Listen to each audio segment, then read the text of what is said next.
नमस्कार मंडळी, आज आहे रविवार आणि भरपूर अशी मासे घेऊन आलेले आहे। सगळे मासे हे विना काटायचे आहेत। तर इथे बघा, इथे बोंबील आहेत, मस्त असे फ्रेश मासे मिळाले। ही करंदी आहे, करंदी पण अशी जाडी आहे, त्यामुळे घेऊन आली आहे कारण माझ्या मुलाला खूप आवडते। आणि ही आहे कोळंबी। कोळंबी मात्र मला ताईंनी साफ करून दिली। आता मासे साफ करायच्या आधी सारासाठी जे वाटण लागणार आहे त्याचं मी आता मिरच्या भिजत घालायच्या, ते मिरच्या घेतल्यात, धने घेतलेत, त्याच्यात 2-3 त्रिफळ पण घेतलेत आणि ते 15 ते 20 मिनिटं असं भिजवून ठेवणार आहे, म्हणजे चांगली त्याची पेस्ट होते। तर इथे बघा, पाणी टाकून घ्यायचं आपल्याला आणि बाजूला ठेवते।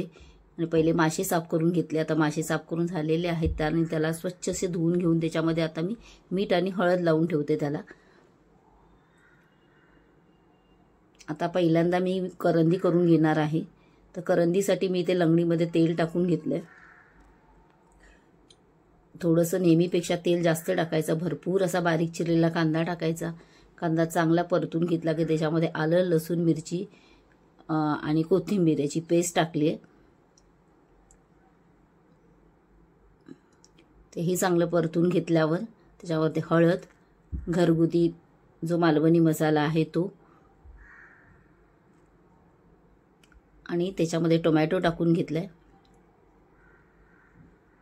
तर टोमॅटो सगळे मसाले चांगले परतून घेतले आणि ताटावर पाणी ठेवून ते थोडंसं टोमॅटो चांगले शिजवून घेणार आहे। तर टोमॅटो खाली लागू नये म्हणून थोडंसं पाणी टाकून ते सगळं व्यवस्थित शिजवून घ्यायचं आहे। नंतर आपल्याला कुठेही पाण्याचा वापर करायचा नाहीये। तर हे बघा, इथे थोडंसंच पाणी टाकून घेतलं आणि टोमॅटो चांगले शिजवून घेतले। तर टोमॅटो चांगले शिजलेले आहेत आणि त्याच्यामध्ये आता ही जी करंदी साफ करून ठेवलेली भरपूर अशी करंदी आहे ती काढून घेतली आहे। चवीनुसार मीठ घालून घेतलं आणि असं पाणी ठेवून ती करंदी चांगली शिजवून घ्यायची आपल्याला। ते बघू शकता, मस्त असं झालेली आहे। कोकम टाकून घेतली आहे।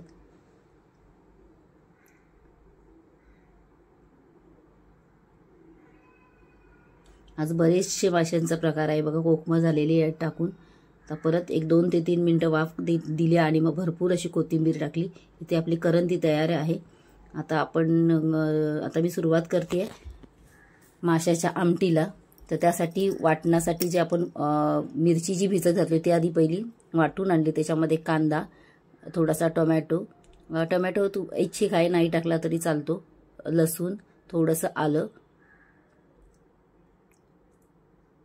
आणि हे ओलं खोबरं याचं वाटण करून आणायचं आहे। मी हे वाटण बऱ्याचदा म्हणजे तुमच्याबरोबर शेअर केलेलं आहे। आता ते वाटण आणलं आणि त्या टोपामध्ये मी तेल टाकलेलं, त्याच्यामध्ये लसूण आणि कढीपत्ता टाकून घेतला आणि त्याची फोडणी केली। त्याच्यावर हे वाटण टाकून घेतलंय। आता हे जेवढं आपल्याला पातळ करायचं आहे सार त्याप्रमाणे पाणी टाकून घ्यायचं। आता हिला उकळी आलेली आहे, त्याच्यामध्ये मी कोळंबी टाकून घेते, चवीनुसार मीठ आणि कोकम टाकून घेते। इथे आपला सारही तयार झालेला आहे, तो बाजूच्या गॅसवर थोडा वेळ उकळत ठेवते। आणि आता इथे मी बोंबील फ्राय करायला घेते। तर बोंबलामध्ये मी इथे आलं, लसूण, मिरची आणि कोथिंबीरची पेस्ट टाकून घेते।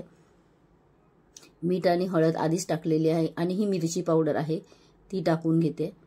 लिंबू पिळून घ्यायचे। हे सगळं चांगलं एकत्र मिक्स करून घ्यायचं। तांदळाचं पीठ, रवा, थोडीशी मिरची पावडर आणि मीठ टाकून ते पीठ तयार करून त्याच्यामध्ये चांगलं घोळवून हे कुरकुरीत असे बोंबील तळून घ्यायचेत। आणि बोंबलाबरोबर मी थोडीशी कोळंबी पण तळून फ्राय करून घेणार आहे। तर मस्त असे कुरकुरीत तळून घ्यायचे। इथे एक साईड झालेली आहे, दुसरी साईड पण अगदी बारीक गॅसवर करायचं, म्हणजे छान असे कुरकुरीत होतात। तर आज मुलांची मजा आहे, कारण कुठल्या माशांना काटे नाही आहेत।